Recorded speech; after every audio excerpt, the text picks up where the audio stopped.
السلام علیکم ناظرین، ہمارے مذہب نے شوہر کی متعین فرمائی اور بیوی کے حد بھی مقرر فرمائی ہیں۔ اگر دونوں اپنے حدود میں رہ کر زندگی گزارے تو بڑی خوشگوار زندگی گزار سکتے ہیں۔ عقائد دو عالم حضرت مصطفیٰ محمد صلی اللہ علیہ وآلہ وسلم کا ارشاد گرامی ہے، مومنین میں قابل اعتماد والا وہ شخص جو اپنے اخلاق میں سب سے اچھا ہے۔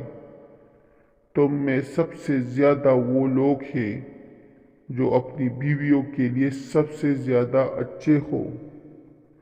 حضرت علی رضی اللہ تعالی عنہ نے بیوی کی نیند حرام کرنے کے حوالے سے کیا فرمایا اور بیوی کے ساتھ سلوک کے حوالے سے حضور پاک صلی اللہ علیہ وآلہ وسلم نے کیا درس دیا۔ حضرت علی رضی اللہ عنہ کو ایک مرتبہ ایک شخص نے اپنے ساتھ جانے کی دعوت دی تو حضرت علی رضی اللہ تعالیٰ عنہ اس شخص کے ساتھ گھر تشریف لے گئے۔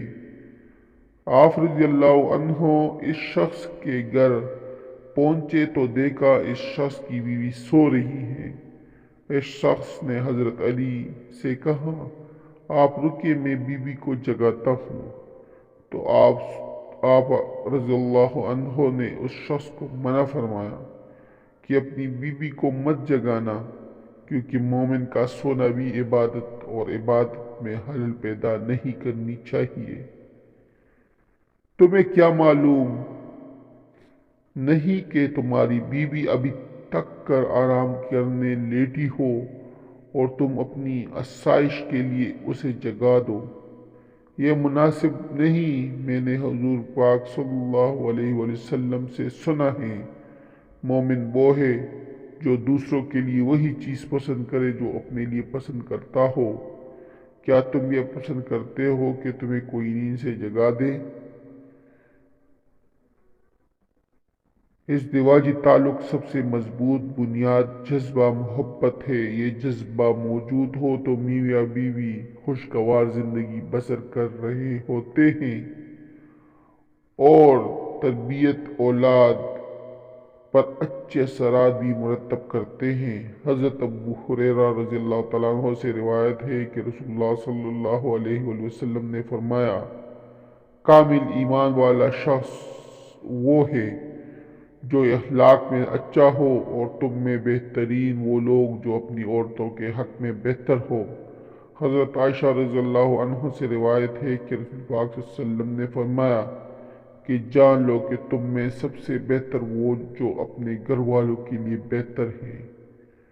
آپ صلی اللہ علیہ وسلم کا ارشاد ہے کہ جو اپنی بیوی کی بدخوئی پر صبر و تحمل سے کام لے گا، اس کو اتنا ثواب ملے گا جتنا ایوب علیہ السلام کو ملا تھا جب انہوں نے اپنی مصیبت و آفات اور بلاؤں کو انتہائی صبر سے برداشت کیا تھا۔ جو عورت اپنی خاوند کے بد مزاجی اور تنگخوئی کو صبر سے برداشت کرے گی، اسے فرعون کی بیوی آسیہ کے برابر ثواب ملے گا۔ عورت میں ایک ایسی چیز موجود ہوتی ہے جسے ذوق کے سوا اور کسی چیز سے منسوب نہیں کیا جا سکتا، اور جو ٹیڑھا پن ان میں پایا جاتا ہے اس کا علاج بہرحال تنبیہ اور ڈانٹ ہی ہے۔ مرد کو چاہیے ایک طبیب اور معلم کا کردار ادا کرے، استاذ کی طرح عورت کو تمام امور سمجھائے رکھے اور طبیب کی طرح ہر علت کا علاج بھی موقع کی مناسبت سے کرتا رہے۔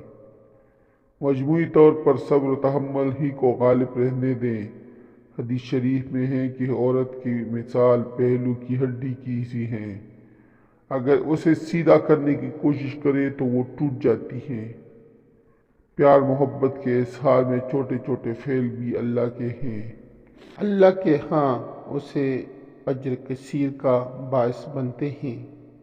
اگر شوہر محبت سے روٹی کا ایک لقمہ اپنے ہاتھ سے بیوی کے منہ میں ڈالتا ہے، اس کا شمار بھی عبادت میں ہوگا۔ محبت کا یہ فعل ایسی ہی دوسرے فعل اللہ کے ہاں شرف قبولیت پاتے ہیں۔ اگر آپ کو میری ویڈیو اچھی لگی ہو تو میرے چینل کو سبسکرائب کریں، اس ویڈیو کو لائک کریں اور دوستوں کے ساتھ شیئر کریں۔ آپ لوگوں کا بہت شکریہ۔ والسلام۔